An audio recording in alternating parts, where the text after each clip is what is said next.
Welcome to Tameside Bossing It. I'm Lee from Thompson Estates, and this is our second episode.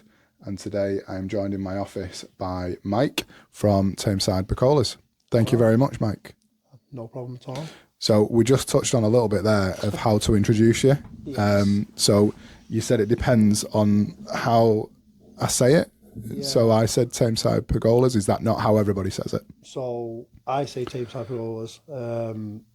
Is that because that's what it's called, or? That's what we call the business. Right, okay. I think there's a few different ways of saying it. Pergolas, I think, is the official way. Yeah. If you're from Italy. But if you say pergola to people in Tameside, they kind of look at you with that little twist as if to say, what the hell's a pergola? So we just stick with Pagola. Yeah. I think if we went to Italy and said Pagola, they'd probably change us out of the stick. But fair. But Tameside Pergolas is the way that we say it around here. Okay, perfect. So, just do me a favour, just pull that mic over to your mouth a little bit, just in case. Yeah, that's a bit better. Just in case. We could literally film an hour of this and then it not pick up anything that you've said, which would just be a waste of everybody's time. So, take me back to the start of your working career. All the way back to... All the way back, yeah. I've always worked since being very, very young. Okay. Even when I was in school, I was working weekends. Used to work at Peugeot garage in Ashton. Okay. When that used to be there back in the day. Used to. My mum's friend used to be the chief valeter, so I used to go there and clean cars. Clean brand new cars. Oh wow! Before Okay. They got delivered on the day. Did that every Saturday. Yeah. And then did between that and coaching football when I was young. Did you get paid for cleaning the cars? Legally, probably. No. Yeah, it was just a bit of cash in hand, nothing crazy. I don't know who paid me, whether it was Peugeot, whether it was just the valet. I don't know how it worked, but I got a bit of pocket money at the weekend. And so sorry, what age are you at this point? 14. Oh wow, okay. Yeah, early. Yeah, so I've worked from paper round to there, and then when I left school, went to college, did level 2 in electrical, wanted to be an electrician. Okay. Passed my level 2, went on holiday at the end of the course, didn't realise I had to sign on for level 3 straight away. Got back off holiday and missed it. Oh no. So did what everyone does, says, right, I'm going to go for a gap year. Yeah.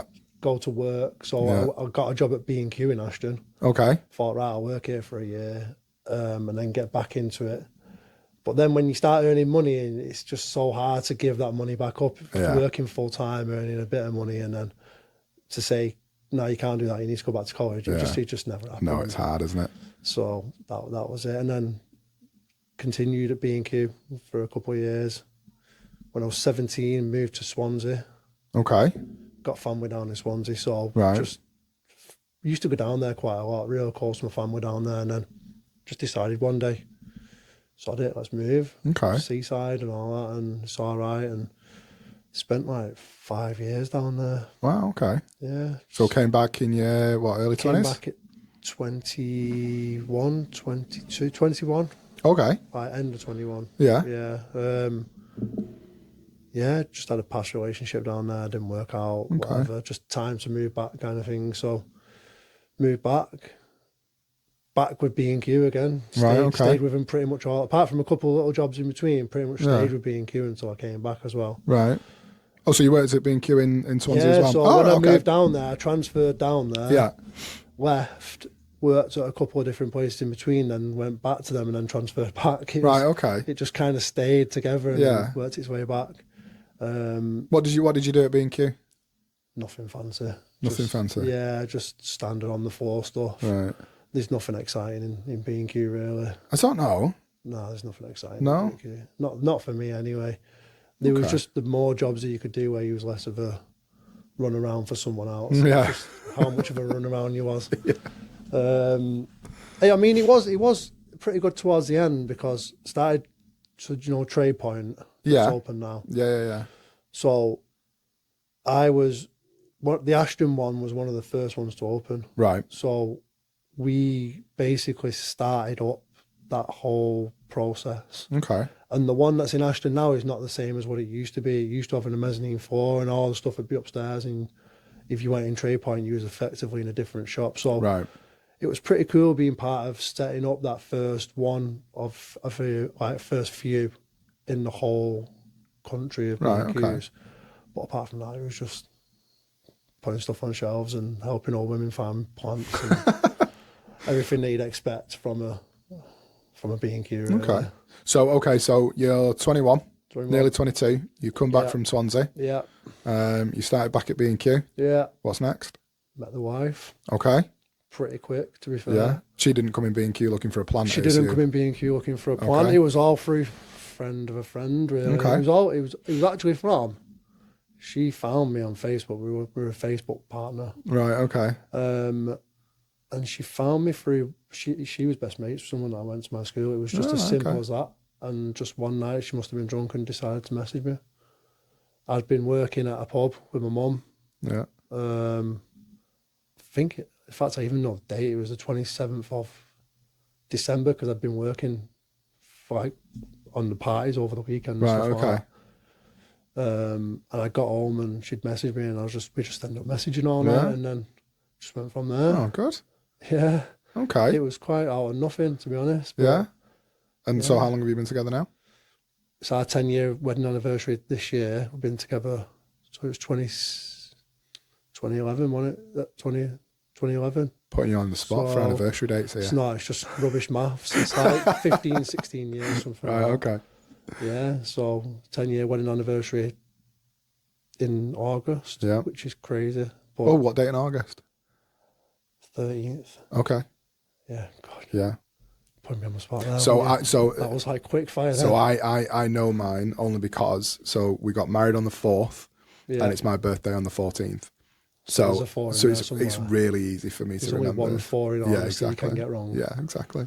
And I know it's not at the end, so I'm good.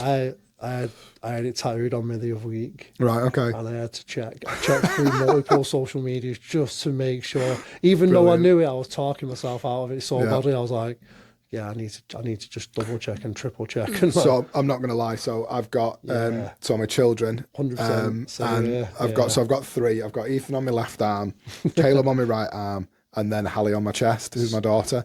And we've put the dates on there just so that 100%, I don't. Yeah. Jack, Max, and look, there it is. Okay. Yeah, no, you've got to, haven't you? Got to. You've got to. Play safe. And the amount of times that I've said, when someone said, what's your son's birthday? I've got, hang on one sec. Just had a quick look. Thing is, though, I was literally, I knew what the date was, and I was just sat there, and he's like, are you sure? And I'm like, no. And he's like, well, you knew before. I was like, I know, but I need to. So I'm scrolling through, doubt yourself, don't you? Just like scrolling through everything, like, no, he was definitely in. And wait, no, I'll check Instagram first. 1 second. Okay, so we're back from Swansea. We've met your future wife. Yeah. What's next? Stayed at B&Q for a while, and then hated working weekends. Yeah. Now I've got a partner and all that. I've got a bit of a life, and I'm a bit older than I was in Swansea, so I'm driving and I want to go out. Not necessarily drinking all weekend, because you can do that anyway, but I want to do more stuff with my new partner who works Monday to Friday, so I felt I'd left out. So found a job on a tray counter, in a warehouse in Hyde, T.N. Robinson's, electrical wholesalers. Got a job in the warehouse at Hyde, which gave me the Monday to Friday, which is what I wanted, so I was happy with that. And then that's where my career kind of started, my career wanting progression. Okay. And how old are we at this point? Probably only a year after I met her, so 2012, 22, 23. Okay. Something like that. Yeah. That's when I started wanting more. Right. So...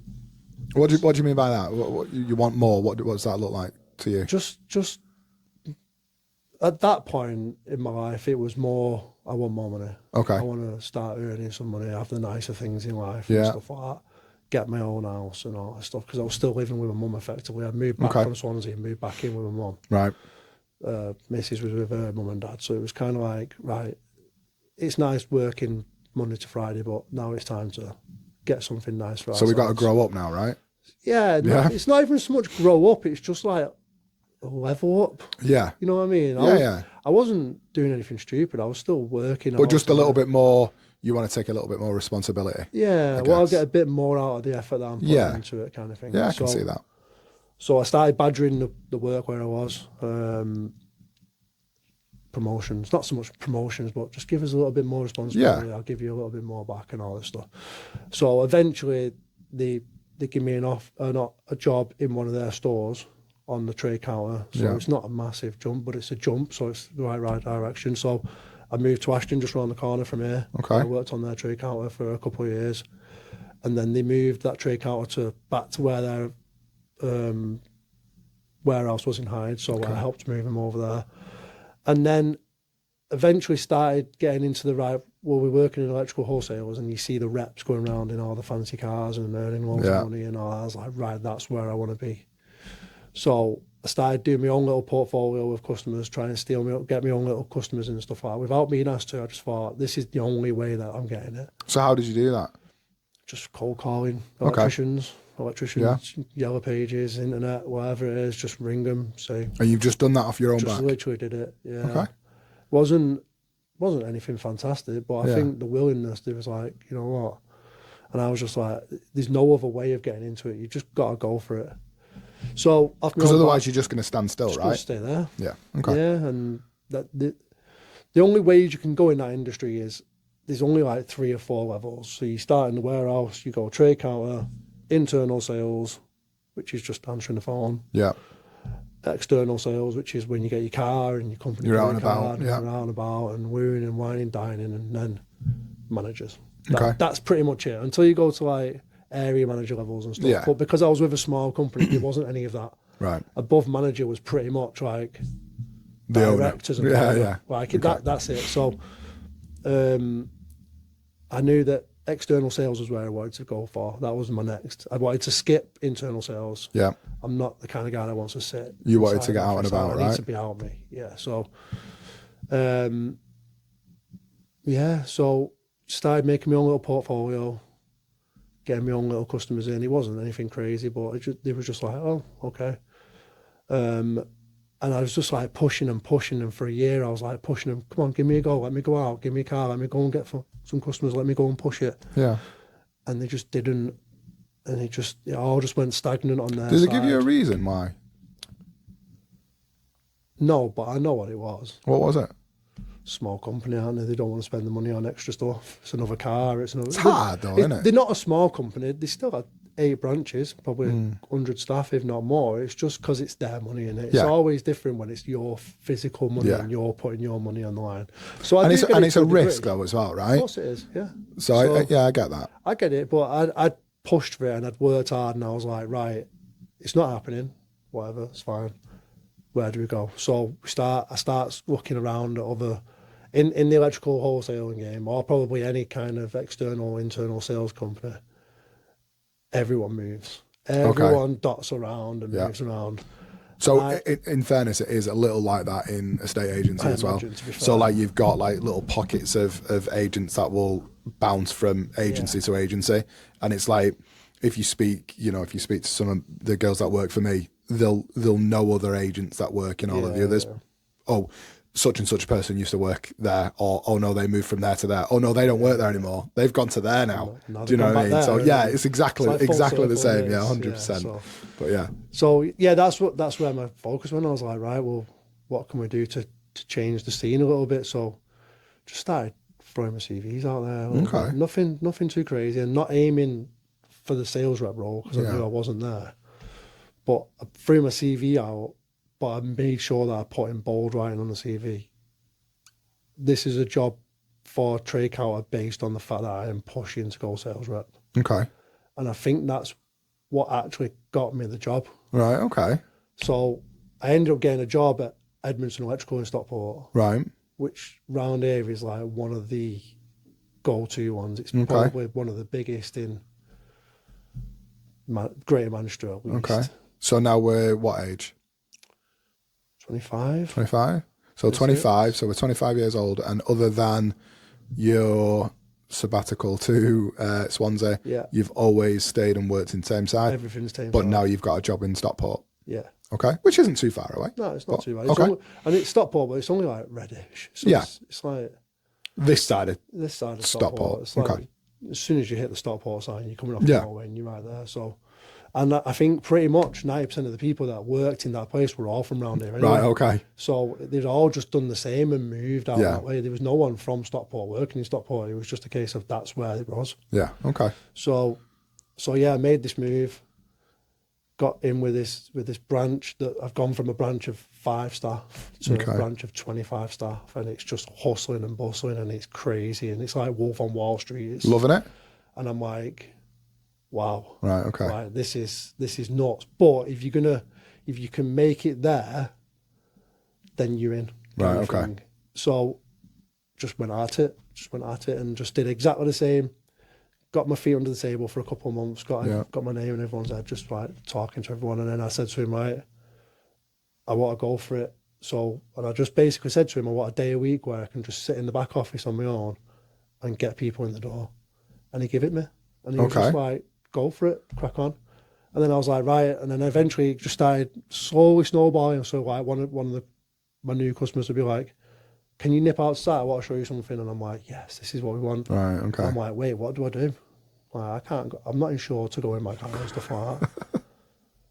This is where the difference from a company that I think was too thinking about what they've got to spend now rather than what they can earn later, to Dan Knight, who was my manager then, who's very good at sales. So that's a very speculate to accumulate, right? Yeah. So they didn't want to do that. You know, the company that you've left, but this new company that you've joined, didn't want to take a risk, but the new one. They want to take that risk on you. So I went in there and I was like, I've got this guy. He's going to come in. He's going to start giving us his business, but he's asked me to go out and just see him about this one thing.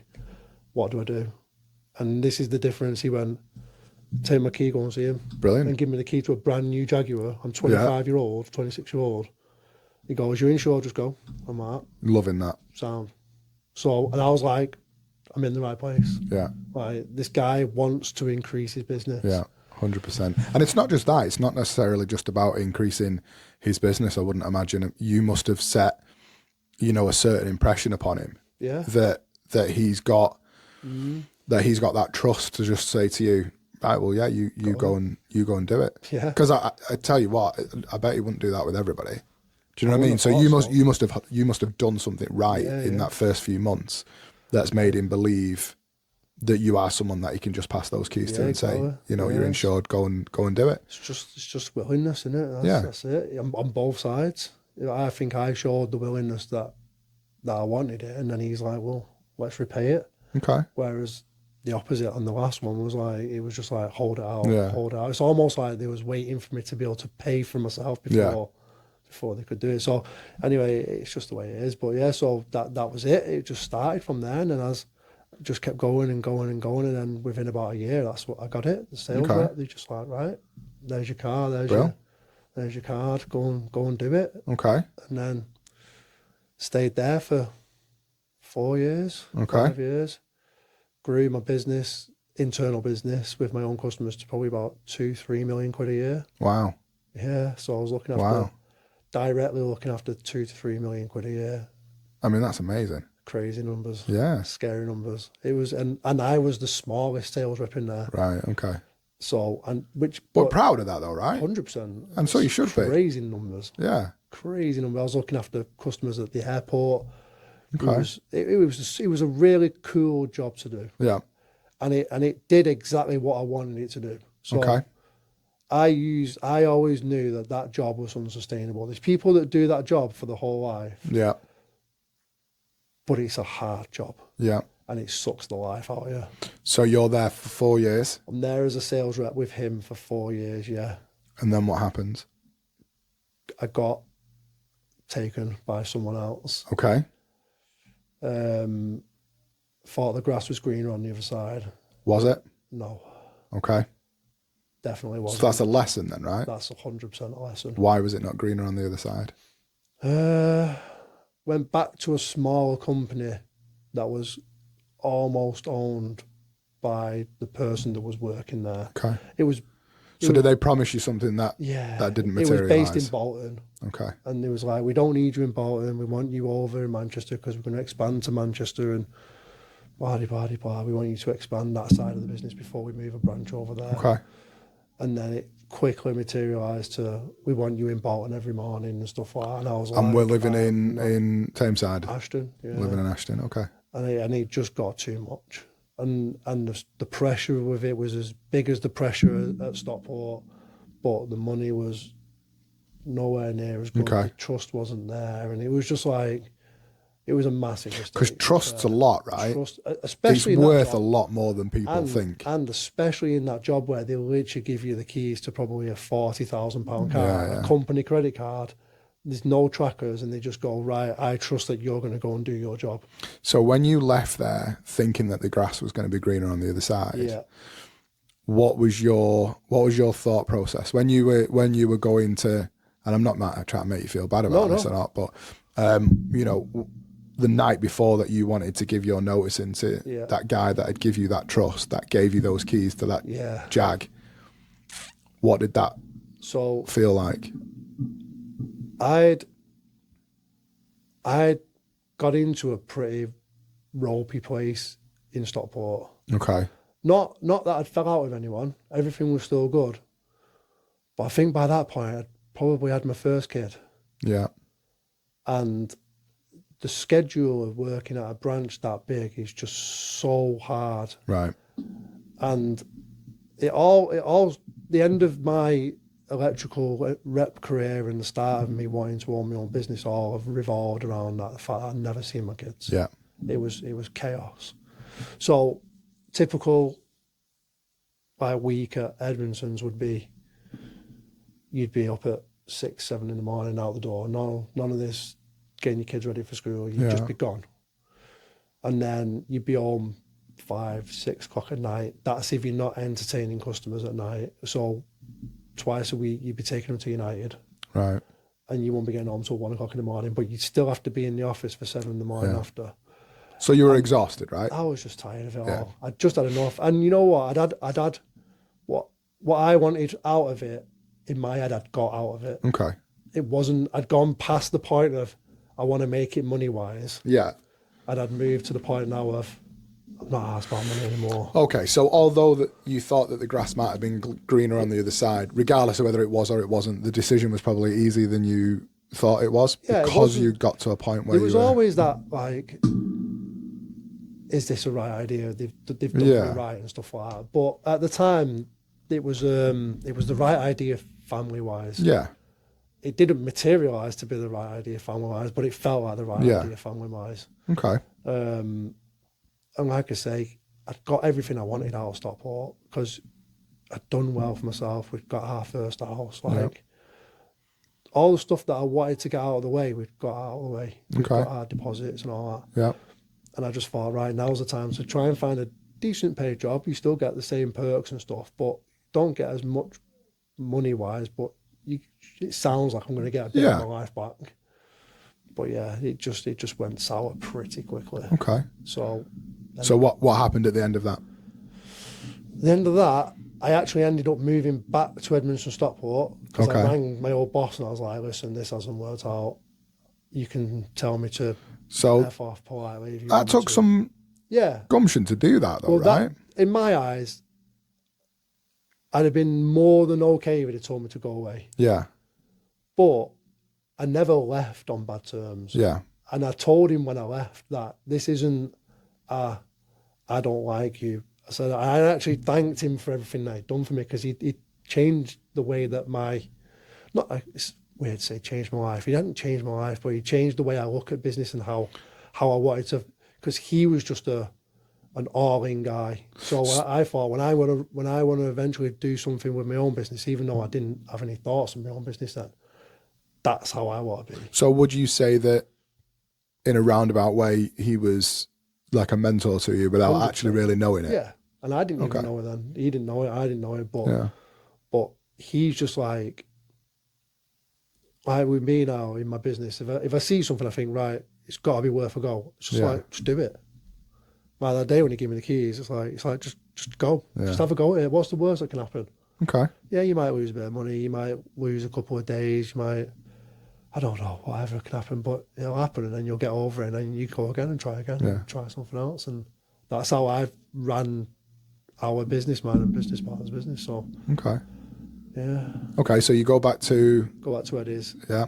Doesn't last very long. That's the point where I started thinking I'd literally just moved back there just to get back to the side of the motorway, basically. And that's when I was like, I'm not in it with this whole sales thing anymore. Okay. Working at a shop 9 till 5 or 7 till 5 or whatever time it is. And I wanted to come back down the scale a little bit. I was like, I'm bored of being up there now. It's time to come back down. I don't need all the money in the fancy cars and that stuff anymore. I'm not bothered. And that's pretty much when I started looking at opening my own business. Okay, so talk me through that then. Where does that start? Doesn't start with a landscaping business. Okay. So when I was at the end of my Bolton journey, moving back to Stockport, I already had it in my head that I was like, I'm going to go back to Stockport, but something's got to change going forward. I can't stay with this thing. I need to go and work for myself. Because it was at that point where my eldest lad was 3 or 4. Okay. And one day, literally driving back from Bolton, I thought, I've never even took him to school. Right. Never picked him up. Like, literally, I only ever see him for an hour in the night, and that is it. And that's when I started. So I had this crazy idea. I've got a real good mate of mine who's a carpet cleaner. Okay. And he said to me, do oven cleaning. Okay. He said I get asked about it all the time. Yeah. What's his name? Lee Garlick. Okay. B&I Masters. Yeah. He really helped me, give me a kick up the arse. Okay. To say, just go for it. Right. So I opened this oven cleaning company, started doing it at the weekends and stuff like that. Which is weird because I wanted more time, but I ended up using more time up. But yeah, so whilst working at the Bolton side first and then Edmonton's, I also started doing a business. So now we work 7 days a week, right? So we've gone from hating working to now working more hours than we could possibly want. But I don't mind with that because I'm going somewhere and it's all leading to something. Yes. And then COVID happens. Okay. And because I'd not been with Edmonton Stockport for that long, and I'd left Pinnacle the month before, I got left in that little grey zone where I didn't get a single penny. Gosh. Yeah. So I'm cleaning ovens, but I can't clean ovens because you can't go into anybody's houses. Yeah. I don't get a penny from the old one, don't get a penny from the new one. So I have to go on universal credits and sit at home. And what's your partner doing at this time? She works in a nursery, so that's all gone. But she's getting paid furlough, so it's not too bad. She was on furlough then, right? Yeah, so it's not too bad. Okay. But you've gone from having 2 incomes to having half of the one. Yeah. Yeah. Okay. So I actually don't know how we got through it, but I don't remember it being too stressful. Okay. To be honest, so something must have happened. I can't really remember, to be honest. But that's when we started doing gardening as well. So people were asking, so my business partner is my brother-in-law. He's not legally my brother-in-law anymore because he's split up, but he's my brother-in-law. He's basically the closest thing I've got to a brother. Okay. And we used to do like little odd jobs here and there for ourselves, just like, like if family members asked us, we just go and do bits here and bits there. So anyway, when my sink's leaking, you're the one that people called? Nah, not me. No. He does pipes and stuff like that. It was more like gardening jobs and just messing about. Okay, so if my fence is broke, you're the one I'm calling? Call us, yeah. So anything outside, we do it. Okay. Honestly, we just put our hands to everything. So. But it was weird though during COVID because I that's when I did my garden. Yeah. I didn't then think, I'm going to launch a new business gardening or doing landscapes. But I did. Neither did we. Okay. He was full-time working. He worked full-time for, I think he like pipe fitting, in like for sprinkler systems and stuff. Oh, right, okay. And doing well for himself. He was like quite high up there and doing well.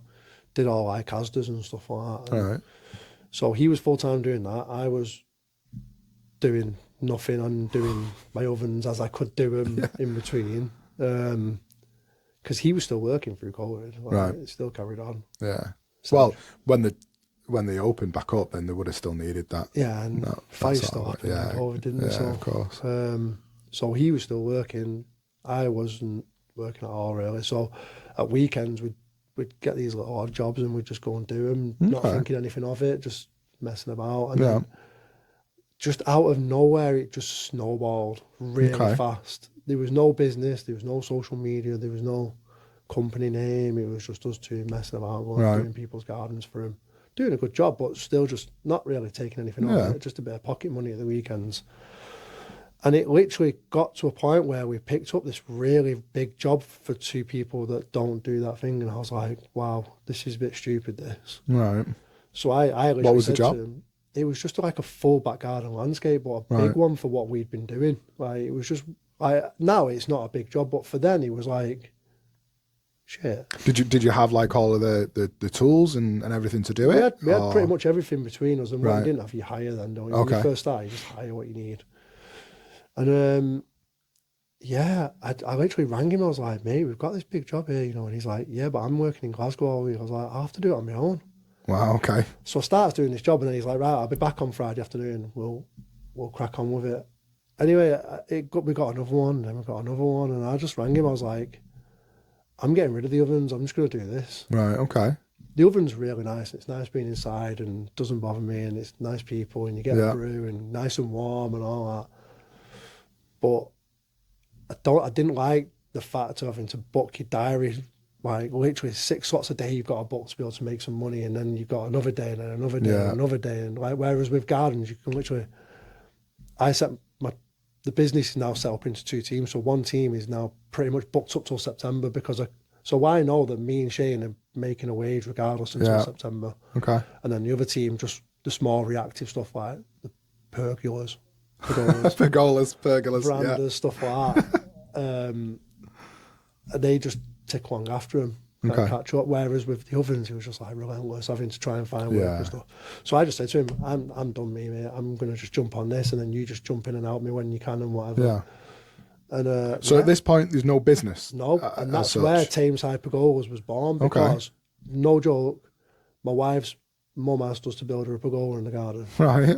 So we built her one, and it's still probably one of the nicest pergolas we've built. It's quality.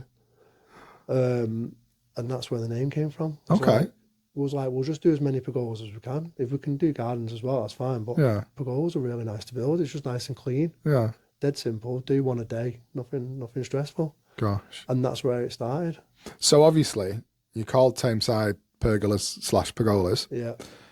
So Tameside Pergolas, but that's not all you do. No. Okay, so for anybody that's listening, what do Tameside Pergolas do? Tameside Pergolas do basically everything you could want in your garden. All aspects of landscaping.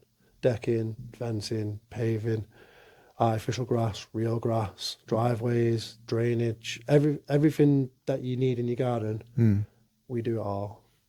And this essentially started during COVID, popping round to your family's house, doing odd jobs. Yeah. And how long ago? So that started during COVID. So where is your business today?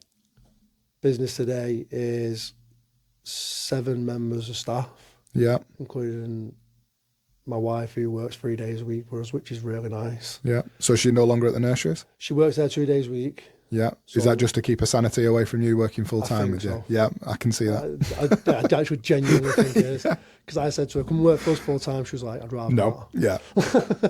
So she literally does Monday, Wednesday, Friday with us, and then gets 2 sanity breaks. I love it. She even gets the break in between. Yeah. She can't do more than one day. That's it. So, but to be fair, when she's in the office, I just disappear. I just find something to do. So, yeah. So 7 of us, 3 vans, office, like a little warehouse, like everything that we own, everything we have, we own. We don't lease anything. In essentially 4.5 years. In 5 years. 5 years. Yeah, something like that, yeah. I mean, that's incredible. It's crazy, isn't it?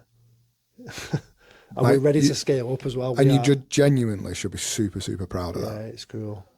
Do you know Sometimes what I mean? you take a bit for granted, and then you think back and you're like, And it's not, you know what, it's not even all that gets me, it's the fact that we own everything. Yeah. Because a lot of people can start a big business up and do really well for themselves. But if something went wrong tomorrow, we don't have to pay anyone apart from our rent. Like, we own nothing to anyone. Yeah. All the vans are, so God forbid something crazy happened, we just sell everything and we can pay whatever it is that we need to pay. Yeah.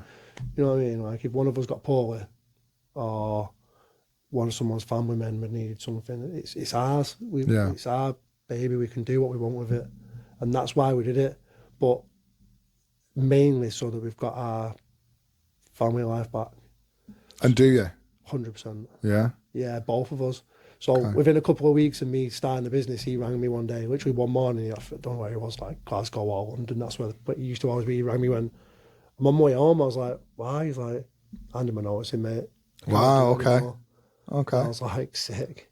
And he literally just drove home day after we started. That's it. That's when it all started. We made our little Facebook page and off we went. That's incredible, mate.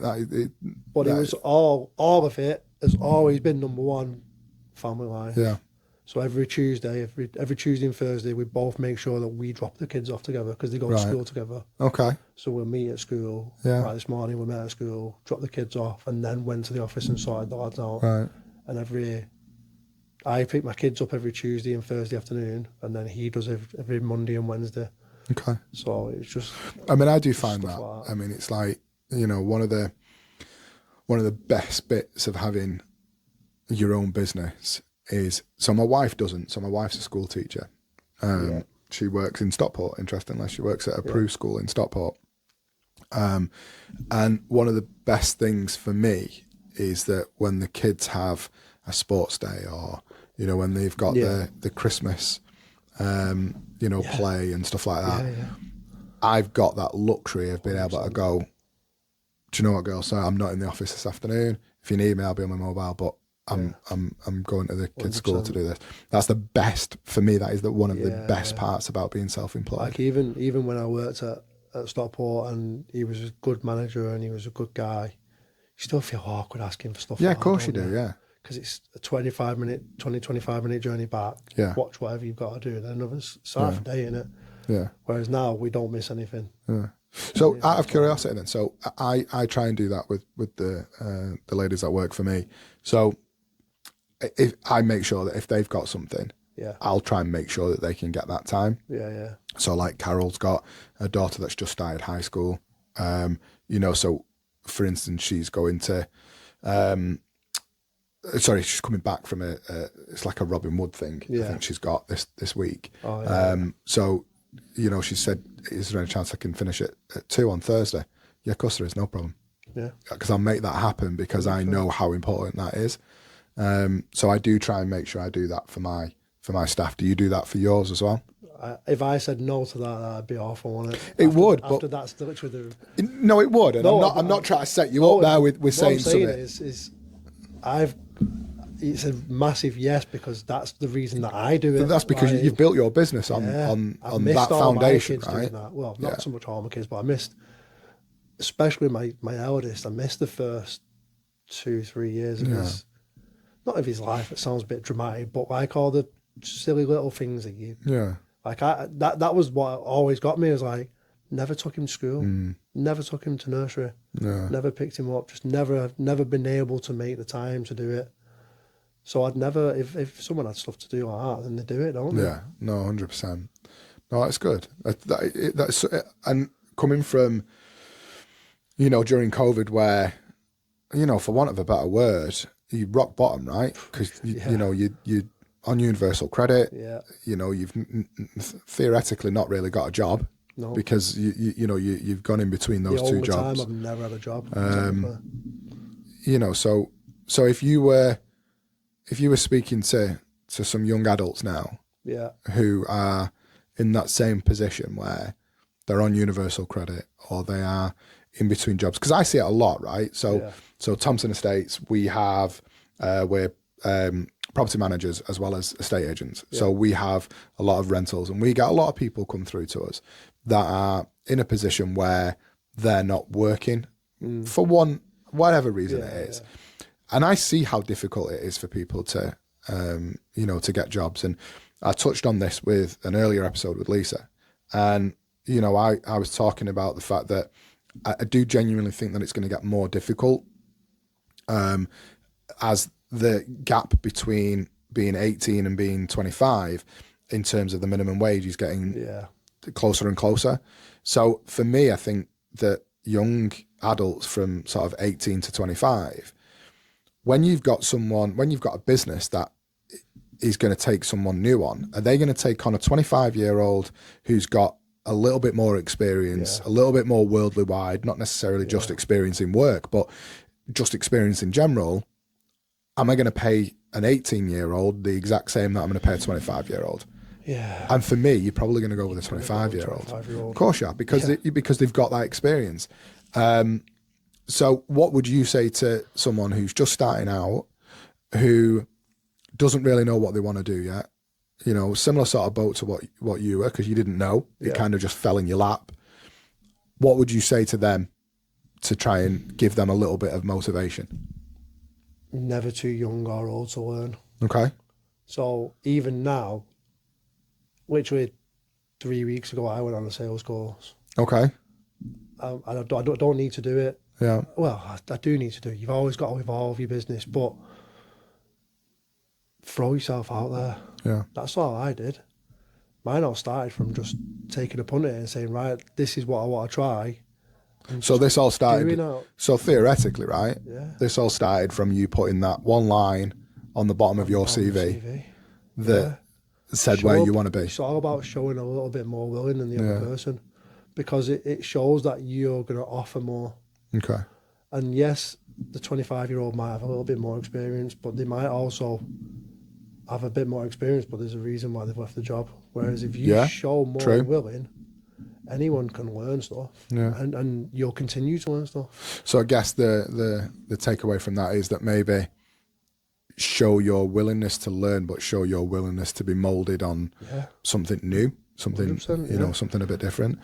Be easier to mold an 18-year-old than a 25-year-old, right? And like I say, there's courses and stuff out there now that are free. I did that sales course, and they're doing, even like Tameside Council and stuff, run free courses every single week. I've booked on for another one at Ashton. So I don't think that people know that much about that, and you know, that's something that I want to try and get onto, you know, in coming episodes. Well, I know the guy who's running the social media one. Okay, so who's that? So I can get him over to you if you want.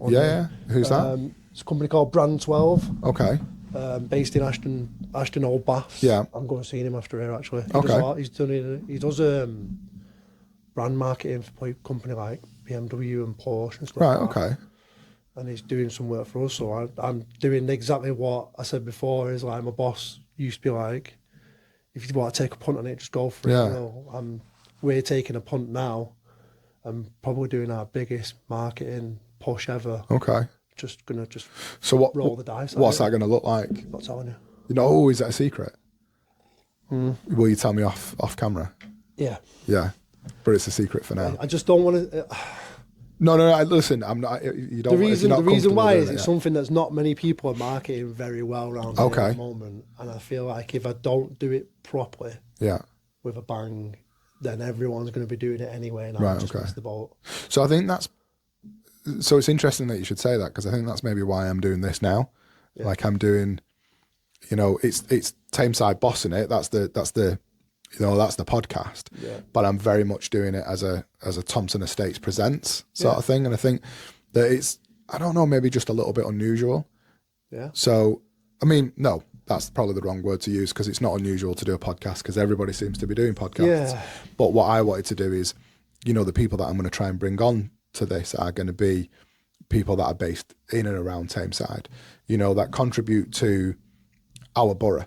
Yeah. Do you know what I mean? It's like you've just mentioned there about Ashton Old Baths, and you know, the people that are in there, and you've got Tameside Means Business, you know, and all of the library, for instance, in Ashton. The amount of courses and things like that you can do, and I don't think that people know about it as much as they should. And they're really good courses, run by really clever people, and like they're all free, right? I did was Tom Armstrong. Oh, okay, yeah. He ran it, paid for by the council. Yeah. And it was a full day. It was quality. It was a really, really clever and good course that told everyone how he went through his business. And if you learn how people go through their business, like hopefully someone will watch this who are struggling, who haven't got a job, and look at me, I had nothing. Yeah. And it was just about a bit of, I want more for myself. Yeah. But I think, but you've got to have that mentality though as well, right? Like you talk about that first boss that you had, and you know, we touched on whether he was like maybe a mentor to you that you didn't know and he didn't know. Yeah. But it's not just about being a mentor. It's about, for me, when you were talking, it's very much about the mindset that he's instilled in you. Yeah. And I think you had that to begin with. I did have that a lot. So it's kind of like a switch in it, because I didn't have it at B&Q. I feel like it's like where you end up, where you are kind of sends the mentality a little bit. I think it's where you are and the people that surround you. It's stagnant. Like on big companies like that, it can be a little bit stagnant. Can't Yeah. it? A lot of people just go in, do the job, go home. You've got to get yourself in an environment that suits where you want to go. If you're happy just doing that for the rest of life, and places like that, perfect. But if you want more for yourself, you've got to put yourself under a little bit more pressure, I think. Yeah, and you've got to care about it, right? Yeah, and then I think naturally when you get into them places and you see the things that you want, but people have got, other people have got them, that mindset switch just turns itself, doesn't it?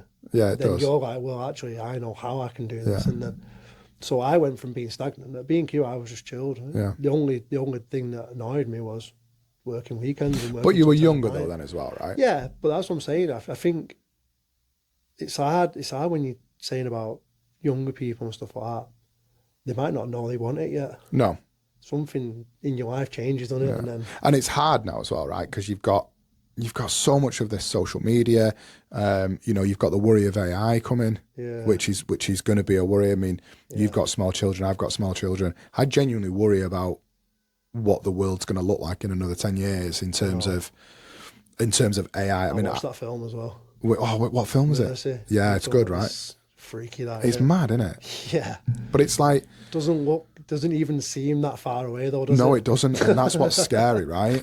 Yeah. So if nobody's ever seen it, so there's a film called Mercy, starring Amazon, Chris Pratt. It's on Amazon. So yeah, watch it. So it's about basically an AI judge, jury, and executioner. Yeah, basically, yeah. But it's all done through AI, and the film's told through like body cam footage and all that sort of stuff, isn't access it? to all your access, like and stuff your like phones and all that sort of stuff. It's an incredible film, to be fair. But it doesn't seem far away, does it? No, it doesn't.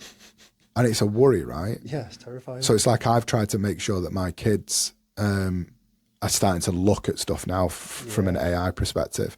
And I don't want them on Chat and Gemini doing all sorts of stuff, but I want something.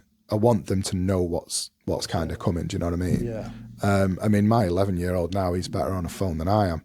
Do you know what I mean? He's crazy. He's got his own. He's not very sporty, so he likes his games and stuff like that. And then one day we caught him just like coding a game. Yeah. I'm like, what are you doing? He's like, I'm coding the game. I'm like, you're 11. Yeah. So coding the game. So we bought him a gaming PC because that's what he really wanted. And now he's just, the stuff he does on his PC is crazy. But I'm like, just going to embrace it a little bit. Yeah, no, 100%. He's like, I'm just a nerd. And I'm like, yeah, but you'll be a rich nerd when you're old. Oh, yeah. You'll be a lot older when you're old. Definitely. I said, you'll be a rich nerd driving around in your Lamborghini or something like that. But it's like, so my 11-year-old, he's quite sporty. Yeah. But my 9-year-old, he's very much gaming. And so I've been thinking about whether to get him like a gaming PC and stuff like that. Because it's like, even just on, what's that game that kids, they made a film, Minecraft. Yeah, that's what you play as well. So, and he like creates like these worlds on Minecraft, and I'm like, have you done all of that? He's like, yeah. Dad, come and have a look at my mansion. I'm like, what do you mean? He's like, he's built like this building. Honestly, it's I got go like, in these sometimes. It's insane. He's got his iPad out and he's like learning how to do these codes and he's typing all the codes and he's making stuff happen. And I'm like, what is going on? But the worry with AI, right, is that I could just ask AI to do that code. Yeah. You know, and I've done it. So I did an inspection app. I asked Chat. I mean, it's not great, but it does what it says on the tin. Yeah. And I literally asked Chat, make me an app for my business where I can go into properties and do an inspection. And it just literally created me reams of code. And then it told me what site to put this in for a free trial. I put it in, and then it told me to go to a website. I went to a website and it's there. I've got drop down boxes. I've got my colours. Honestly. So Thompson Estates colours, the pink and the black, the right pink and black. It's absolutely insane. And just from me saying, create me an inspection app. Honestly, I've heard some crazy stories recently, about how people are using AI to just wipe out 20 people's jobs. Yeah. It's not even like what you're reading in the news. It's worse. Local people. Oh yeah. I know loads of people who are saying, I don't need them admin stuff anymore. Yeah. It's like, what are all these people going to do? So so it's just jobs displacement, right? Yeah. And for me, I get it and I understand it, and I think it is going to be really, really hard, and it's going to be really, really difficult.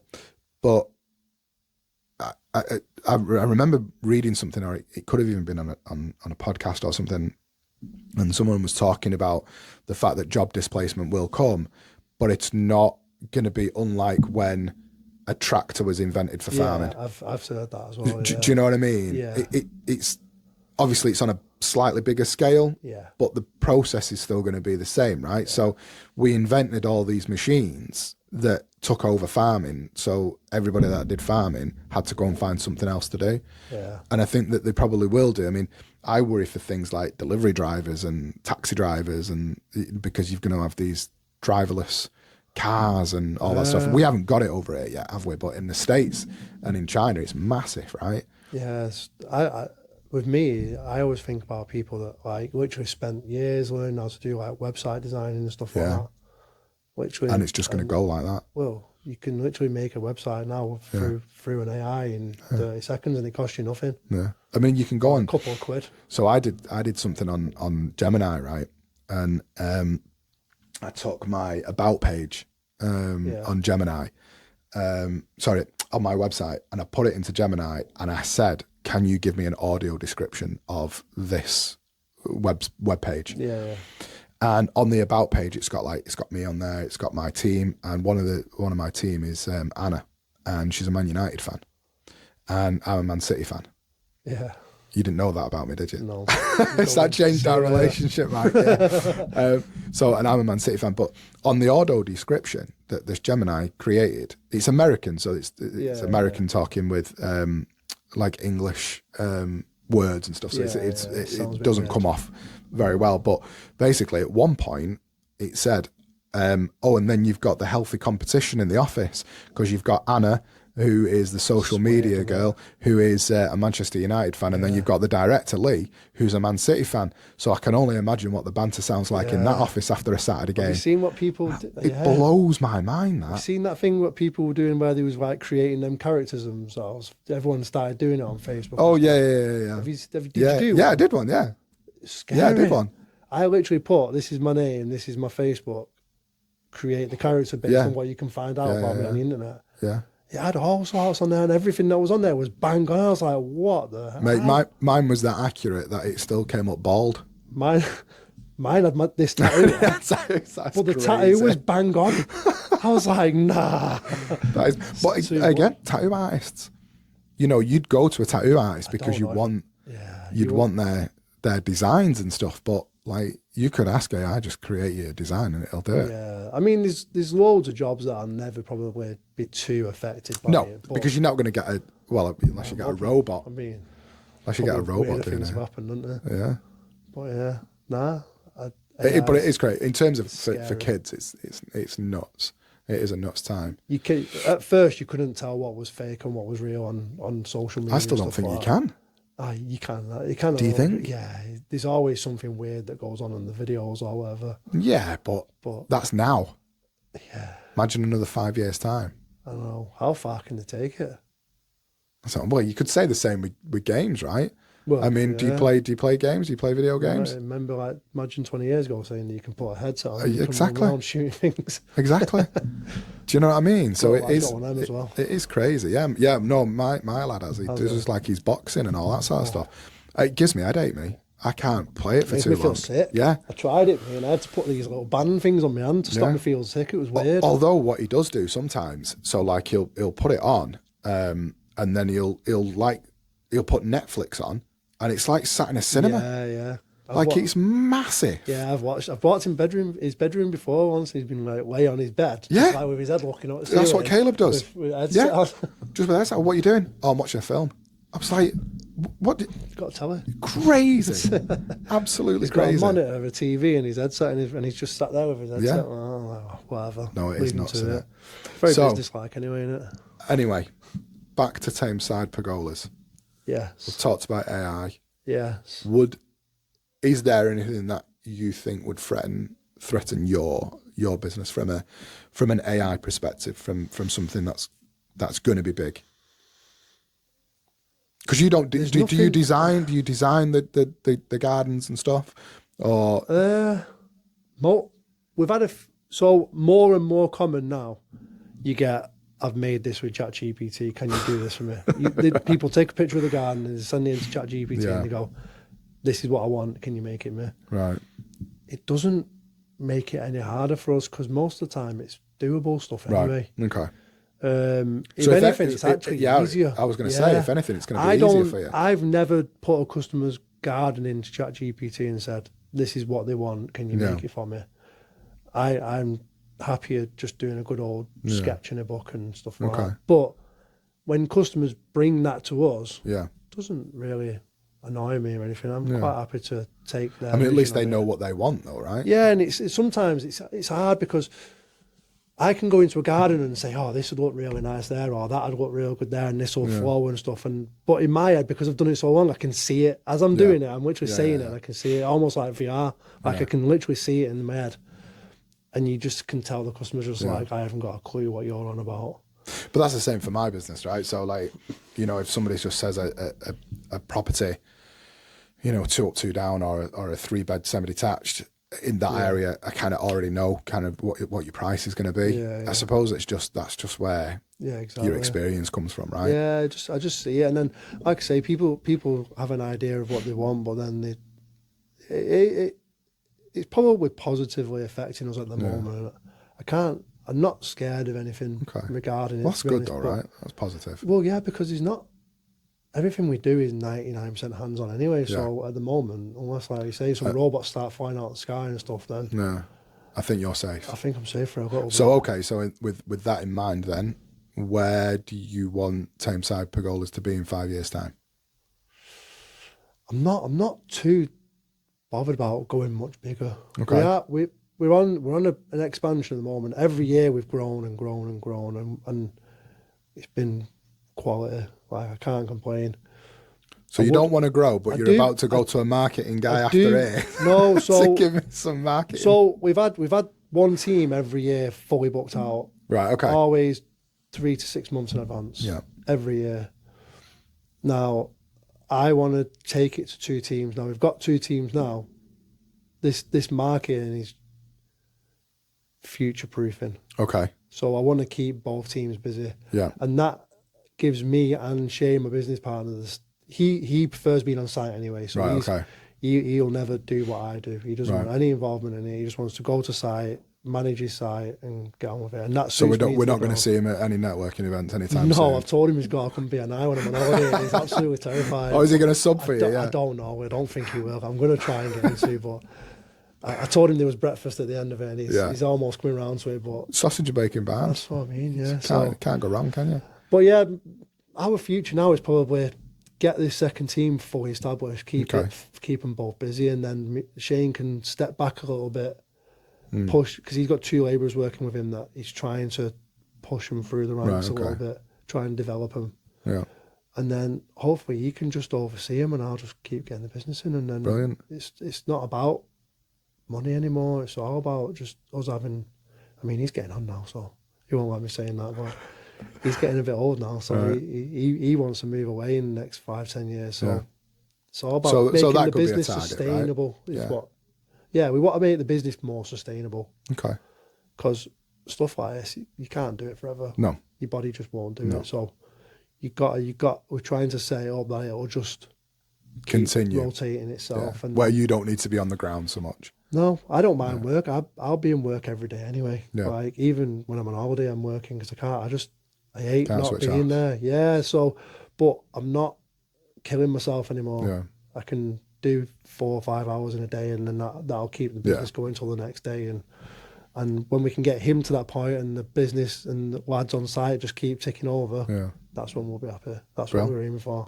So if we've got anybody listening that wants some work done by you, how do we get in touch with you? Landline 0161 710 1770. Yeah. I think. Sounds good, doesn't it? Sounds all right. You can WhatsApp that as well. Okay. Which is good. WhatsApp the landline number? Yeah, you can. Can you? Yeah. Okay. Yeah, if you... Oh, that's quite good. Did you not know that? No. Business WhatsApp. Yeah, I've got business WhatsApp. Yeah, you can use an 0161 number in that. Can you? Yes, you can. Oh, okay. I didn't know that. That's a learn. That's a learn for everybody. There you go. Okay. See? Always learning. Socials? Facebook is the main one. It's linked to Instagram, so it's the same thing anyway. We've got a website, tamesidepergolas.com. It's not fantastic. Okay. Well, you've sent me them all anyway, so I'll put them all in the description when we launch the episode. Perfect. Anything you want to touch on that we've not? No. Need to speak to you about buying a rental. Buying a rental? Absolutely. Let's do that. Yeah. That's another way of future-proofing your...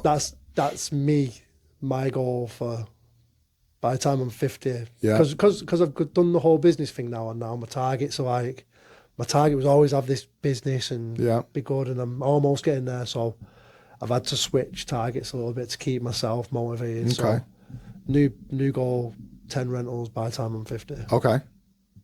I can do that for you. Whether it's achievable or not, I don't know. Anything's achievable. In my head, it's 10 rentals. Listen. In my head, it's mad, right? 10 rentals by the time I'm 50. Yeah. Sell 5 when I'm 50. Okay. Buy myself a house in Spain. Yeah. And just live off the other 5. Mate, when you go when you just said there, I don't know if it's achievable. 5 years ago, you were on universal credit. Yeah, I know. With not really a job. Your partner was on half salary. I would strongly suggest, or strongly suspect, that if you want to do that, I absolutely think, Mike, you will do it. It's the plan. I'm working on it. I'm a year into it, so... Absolutely. And especially with me on board finding the houses for you, so that'll help. Nah, mate, Lisa.